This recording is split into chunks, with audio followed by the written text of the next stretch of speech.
हमने महिलाओं के कष्ट के बारे में सोचा है और लोगों ने इसके लिए इसका विरोध प्रकट किया है। तो सबका मोटिव केवल एक ही है कि महिलाओं को आप आज़ादी दें और उनको जिस स्तर से जीना चाहिए, जैसे डिसीजन लेना चाहिए, आप उनको वो लेने दें। भारतीय महिलाओं को भी ईरानी महिलाओं का समर्थन करना चाहिए जो वहाँ पर विरोध कर रही हैं आपकी तरह। बिल्कुल करना चाहिए, क्यों नहीं करना चाहिए। मेरा वीडियो बना के डालने का एक बहुत बड़ा कारण भी ये था, मैं चाहती थी कि हमारी महिलाएं भी जागृत हों, अवेयर हों, जागरूक हो। पूरा विश्वास है कि एक जल्जला आएगा और ईरान में भी चेंज आएगा और विश्व में जहाँ भी इस तरह के महिलाओं पे अत्याचार हो रहा है तो डेफिनेटली चेंज आएगा। उनके हौसले बहुत बुलंद हैं। मनोबल ईरान की गवर्नमेंट का टूट रहा है, प्रदर्शनकारियों का नहीं। मैं बहुत खुश किस्मत मानती हूँ कि मैं इस भारत देश की पैदाइश हूँ और यहाँ पर हमें हर तरह की स्वतंत्रता है। मैं खुद एक बहुत उच्च शिक्षित महिला हूँ। ईश्वर का बहुत शुक्रिया अदा करती हूँ कि मैं हिंदुस्तान में मैंने जन्म लिया है। क्यों करते हो संसार मुझे हर मामूली से बहाने पर, अगर जिंदा लाश बनना ना किया स्वीकार तो क्या कोई गुनाह किया। जीने दो मुझे, फैलाने दो मुझे डैने अपने, उड़ने दो मुझे ऊंचे आसमान में, छूने दो मुझे गगन। नमस्कार, मैं हूं केशव बालान। ईरान में 16 सितंबर से शुरू हुआ हिजाब के विरोध में प्रदर्शन और उस महिला की मौत के बाद में, महसा अमीनी की मौत के बाद में आज वो पूरे विश्व में फैल गया है। उसकी एक धमक हिंदुस्तान में पहुंची कि जब एक महिला ने उन महिलाओं के समर्थन में अपने बाल काटे और सोशल मीडिया पर एक पोस्ट किया। हालांकि दुखद प्रदर्शन में अब तक 185 से अधिक मौतें हो चुकी हैं, जिसमें 19 बच्चे शामिल हैं। अधिकांश इसमें महिलाएं प्रदर्शनकारी शामिल हैं। आज इसी खास मुद्दे पर बातचीत करने के लिए हम उन्हीं महिला के पास में पहुंचे हैं। बीते दिनों नोएडा से सोशल मीडिया पर वायरल हुआ एक वीडियो जिसमें ईरानी प्रदर्शनकारी महिलाओं का समर्थन करते हुए अपने बाल काटते हुए एक महिला वीडियो में दिखाई दी है। आज उन्हीं महिला डॉक्टर अनुपमा भारद्वाज जी के पास हम पहुंचे हैं और बातचीत करेंगे आखिर क्यों यह सब किया गया और कितना जरूरी है। बहुत बहुत स्वागत है आपका खबर इंडिया पर। नमस्कार जी। सबसे पहला कि आपको क्या जरूरी लगा और क्यों जरूरी लगा कि एक ईरानी महिलाओं का समर्थन करना, वो भी हिंदू होने के नाते, क्योंकि मुस्लिम महिलाएं, खासतौर पर कुर्दिश महिलाएं, इस बात का हिजाब पहनने का विरोध जता रही हैं। जी, सबसे पहले मैं इस मुद्दे को धर्म के आधार पर बिल्कुल नहीं लेती हूँ। मेरा मानना है स्त्रियां हम सब अपने विमेनहुड से एक दूसरे से जुड़े हुए हैं। वो चाहे यहाँ की महिला हो या ईरान की हो या अमेरिका की हो या पाकिस्तान की हो, हम सब के दुख दर्द शायद काफ़ी कुछ एक से। हमारे मुद्दे भी कई बार हमें लगता है कि हमारे मुद्दे भी कभी कभी एक से होते हैं, पर ईरान के मुद्दे तो बहुत ही दुखद हैं। तो हमारा रिलीजन फ़र्क हो सकता है, हमारी स्किन का कलर फ़र्क हो सकता है, हमारी भाषा फ़र्क हो सकती है, पर मानवता के नाते हम एक दूसरे से एक डोर से बंधे हुए हैं। तो इसीलिए मुझे लगा, जब मैंने सोशल मीडिया पर और मैंने बहुत सारे न्यूज़पेपर में और न्यूज़ चैनल्स में देखा इन चीज़ों को कि किस तरह से अत्याचार हो रहा है और किस तरह से उस यंग लड़की, वो 22 साल की लड़की जो अपने परिवार के संग ईरान की राजधानी तेहरान घूमने के लिए आई हुई थी, और ईरान में जो मॉरल पुलिस है, वहाँ पर एक पुलिस फोर्स बना हुआ है जिसका काम ही यह है कि उनको देखना होता है कि महिलाएं ढंग से कपड़े पहन रही हैं या नहीं।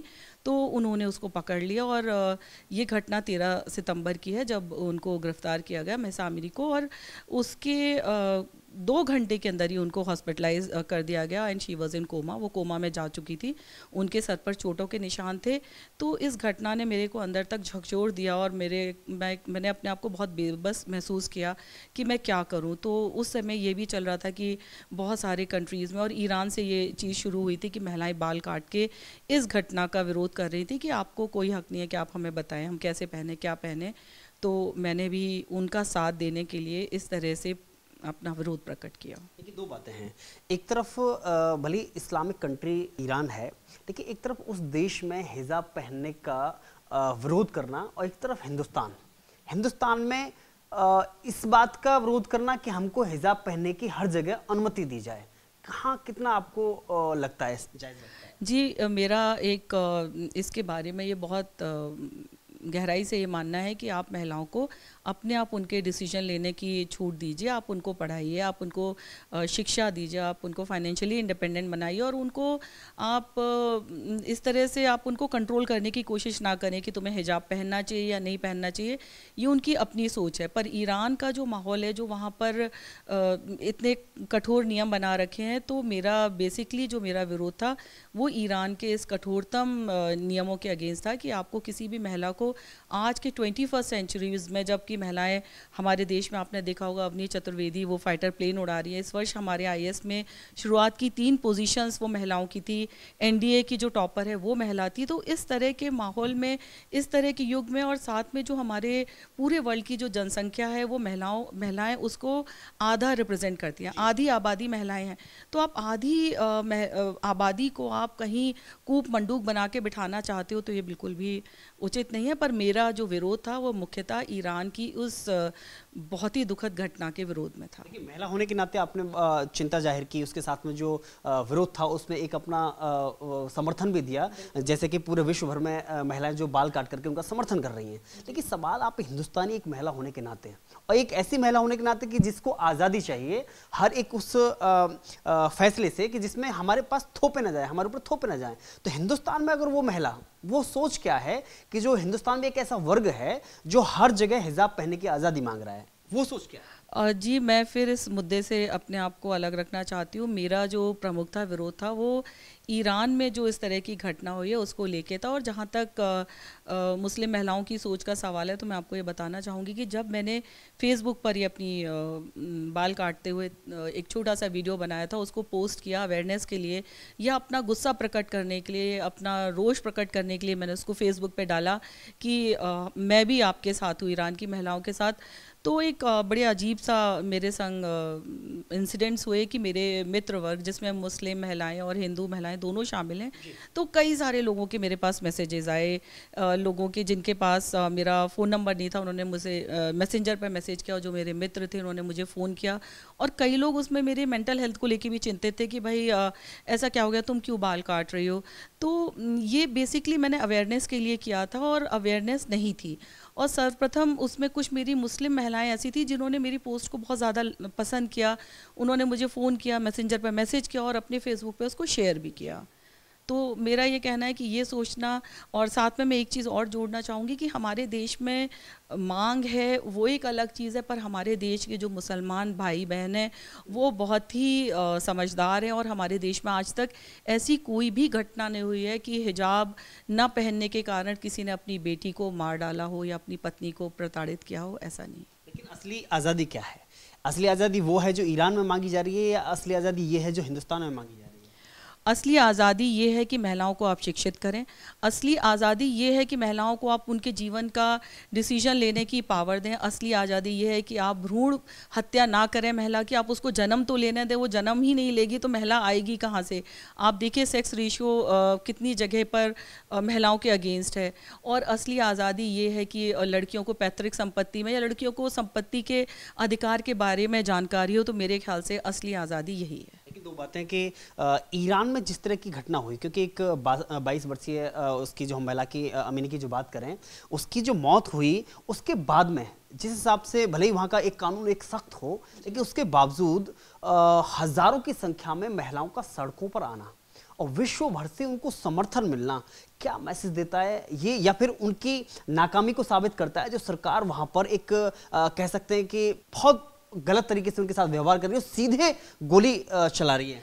जी, सबसे पहले मैं आपको ये भी बताना चाहूँगी कि 21वीं, सभी को पता है 21वीं सदी है, तो इस समय एक बहुत अच्छी चीज़ है because of the social media, और इस वक्त कम्युनिकेशन इतना फास्ट है कि विश्व के किसी भी देश में कहीं भी कुछ होता है तो वो सारे वर्ल्ड को पता चल जाता है। तो ये हम लोग को इस पर गर्व करना चाहिए कि ईरान में जो कुछ हो रहा है उसके लिए हमने अपने रिलीजन से ऊपर उठ के, हमने अपने कंट्री से ऊपर उठ के, वो चाहे वेस्टर्न कंट्री हो चाहे इंडिया हो, इनसे उठ के हमने सोचा है, हमने महिलाओं के कष्ट के बारे में सोचा है और लोगों ने इसके लिए इसका विरोध प्रकट किया है। तो सबका मोटिव केवल एक ही है कि महिलाओं को आप आज़ादी दें और उनको जिस स्तर से जीना चाहिए, जैसे डिसीजन लेना चाहिए, आप उनको वो लेने दें। आपको लगता है कि भारतीय महिलाओं को भी ईरानी महिलाओं का समर्थन करना चाहिए जो वहाँ पर विरोध कर रही हैं आपकी तरह? बिल्कुल करना चाहिए, क्यों नहीं करना चाहिए। मेरा वीडियो बना के डालने का एक बहुत बड़ा कारण भी ये था, मैं चाहती थी कि हमारी महिलाएं भी जागृत हों, अवेयर हों, जागरूक हो इस तरह की घटना के लिए। और आप बिल्कुल, और आप वहीं का नहीं, आप जहाँ भी जो कुछ भी महिलाओं के अगेंस्ट गलत हो रहा है, आप सब एकजुट होकर खड़े होइए, आप आवाज़ तो उठाइए।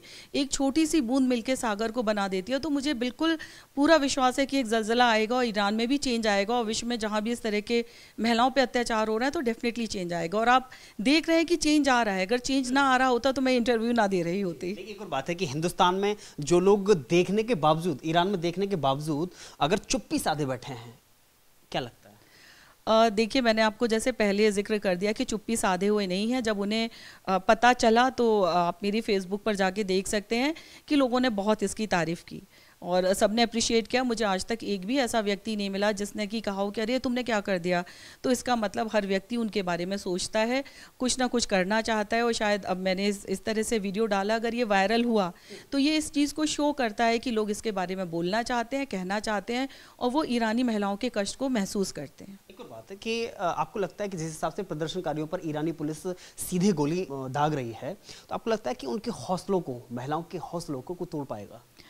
जी, मुझे बिल्कुल नहीं लगता। उनके हौसले बहुत बुलंद हैं। ईरान में जगह जगह सड़कों पर हिजाब का दहन हो रहा है और विरोध प्रदर्शन बढ़ रहा है। और आपने जैसे खुद ही बताया था कि 185 से ज़्यादा लोग मारे गए हैं और पूरे वर्ल्ड का प्रेशर है उनके ऊपर, पूरे विश्व का प्रेशर है। थोड़े दिन पहले आप लोगों ने देखा भी होगा कि ईरान के राष्ट्रपति अमेरिका गए थे यूनाइटेड नेशंस में भाग लेने के लिए। एक महिला को उनका इंटरव्यू लेना था तो उन्होंने शर्त रख दी कि आप हिजाब पहन के आइए और उस महिला ने मना कर दिया तो इंटरव्यू नहीं हुआ। पर इस बात की भी बहुत चर्चा हुई और सोशल मीडिया पे बहुत सारे वीडियोस मैंने देखे कि जिसमें ईरान के जो राजनयिक हैं वो यहाँ वहाँ सड़क पे भाग रहे हैं, पत्रकार उनसे पूछ रहे हैं, क्वेश्चन कर रहे हैं, वो मुंह छिपा के भाग रहे हैं। तो ये शो करता है कि मनोबल ईरान की गवर्नमेंट का टूट रहा है, प्रदर्शनकारियों का नहीं। लेकिन आज आप खुशकिस्मत मानते हैं अपने आप को कि हम ईरान जैसे देश में नहीं बल्कि हिंदुस्तान जैसे आज़ाद देश में जन्मे हैं? जी बिल्कुल, मैं बहुत खुश किस्मत मानती हूँ कि मैं इस भारत देश की पैदाइश हूँ और यहाँ पर हमें हर तरह की स्वतंत्रता है। मैं खुद एक बहुत उच्च शिक्षित महिला हूँ और बचपन से मेरे पिताजी या माताजी ने किसी भी तरह की रोक टोक नहीं लगाई। मैंने सारे अपने लाइफ के निर्णय स्वयं ही लिए हैं और जो मुझे उचित लगा है वो मैंने किया है और कार्य भी मैं करती हूँ, फाइनेंशियली भी मैं इंडिपेंडेंट हूँ। तो मैं सच में बहुत ईश्वर का बहुत शुक्रिया अदा करती हूँ कि मैं हिंदुस्तान में मैंने जन्म लिया है। अगर कोई इसके बावजूद भी ये कहे कि जब से मोदी सरकार आई है तब से कहीं ना कहीं तानाशाह रवैया है और बंदिशें लगा दी गई हैं, यहाँ पर हिंदू मुस्लिम होता है, यहाँ पर मंदिर मस्जिद की राजनीति होती है, इस पर कुछ टिप्पणी करना चाहिए? जी, मैंने जैसे शुरुआत से कहा कि मेरा इस विरोध प्रदर्शन का एकमात्र एम था कि ईरान में महिलाओं के ऊपर जो अत्याचार हो रहा है उस पर अपनी आवाज़ उठाना, कि हमें लाइफ में कभी भी नेगेटिव या नकारात्मक सोच नहीं रखनी चाहिए। अगर कोई व्यक्ति अच्छा कर रहा है तो आप अप्रिशिएट करिए, अगर कोई गलत कर रहा है तो आप उसको गलत बोलिए। आखिरी सवाल, मुस्लिम महिलाएं जो घुटकर जी रही हों, हो सकता है कि हिंदुस्तान में भी ऐसी महिलाएं हों जो ईरान की तरह हिजाब से निजात पाना चाहती हैं, उनको क्या अपील करना चाहिए? जी, मैं सबसे पहले सभी से ये अपील करना चाहूँगी और सबसे पहले मैं माँओं से अपील करना चाहूँगी कि आप अपनी बच्चियों को शिक्षित कराएं, आप अपने बेटों को भी शिक्षित कराएं, अपने बेटों को भी सोच उनकी बदलने की कोशिश करें कि वो पितृ सत्तात्मक सोच से या पुरुषवादी इस तरह के सोच के रवैये से बाहर निकलें और महिलाओं को सम्मान दें। आप उनको पढ़ने की आज़ादी दें। जैसे आप हर वर्ष देखते होंगे बोर्ड एग्ज़ाम का जब भी रिज़ल्ट आता है तो हमारे देश की महिलाएँ या बच्चियां या लड़कियां, बेटियां जो हमारी हैं वो ज़बरदस्त तरीके से बेटों से आगे रहती हैं। मैं ये नहीं कह रही कि महिला पुरुष में कोई कंपटीशन है, मैं कह रही हूँ कि एक हेल्दी कंपटीशन हो तो वो बहुत अच्छी बात है, पर आप प्रोग्रेस करिए और एक लिविंग बीइंग की तरह आप एक महिला को जिंदा लाश मत बनाइए, उनका थॉट रहने दीजिए, उनको प्रोग्रेस करने दीजिए। देखिए, हिंदुस्तान जैसे आज़ाद भारत में आज़ादी मांगने वाले लोगों को आप क्या कहना चाहेंगे? मैं अपने इस आज़ाद देश में हम जिस खुली हवा में सांस लेते हैं, हम जो जहाँ पढ़ना चाहते हैं, हम जहाँ जाना चाहते हैं, हम जैसे वस्त्र पहनना चाहते हैं, अगर इसके बाद भी आपको बहुत शिकायत है तो आप न्यूज़ चैनल देखिए और आप देखिए ईरान में क्या हाल हो रखा है। तो मैं उनको यही संदेश देना चाहूँगी कि आप अपने को खुश नसीब मानिए, आप अपने भाग्य को सराहिए कि आप हिंदुस्तान में पैदा हुए हैं। ईरानी महिलाओं के समर्थन में जो आपने बाल काटने का जो पोस्ट किया फेसबुक पर, उसमें आपने कुछ पंक्तियाँ लिखी हैं, लेकिन हमने पढ़ने के बाद में बहुत भावनात्मक लगा। वो आपके भाव वाकई में झलकते हैं, क्या थी वो पंक्तियाँ? जी, मैंने जब ये घटना देखी और इससे मैं बहुत व्यथित हुई तो मैंने ईरान की महिलाएं और पूरे वर्ल्ड की महिलाओं जहाँ पर भी उनको दबाया जा रहा है, अत्याचार किया जा रहा है, उसके बारे में कुछ पंक्तियाँ लिखी हैं जो मैं डेफिनेटली सुनाऊंगी। अगर देखा गगन में उड़ने का ख्वाब तो क्या कोई गुनाह किया, अगर रखी सोच हासिल करने की तालीम तो क्या कोई गुनाह किया, क्यों करते हो संसार मुझे हर मामूली से बहाने पर, क्यों करते हो संसार मुझे हर मामूली से बहाने पर, अगर जिंदा लाश बनना ना किया स्वीकार तो क्या कोई गुनाह किया? नहीं नहीं, अब मुझे नहीं चाहिए हुक्म तुम्हारे। जीने दो मुझे, फैलाने दो मुझे डैने अपने, उड़ने दो मुझे ऊंचे आसमान में, छूने दो मुझे गगन।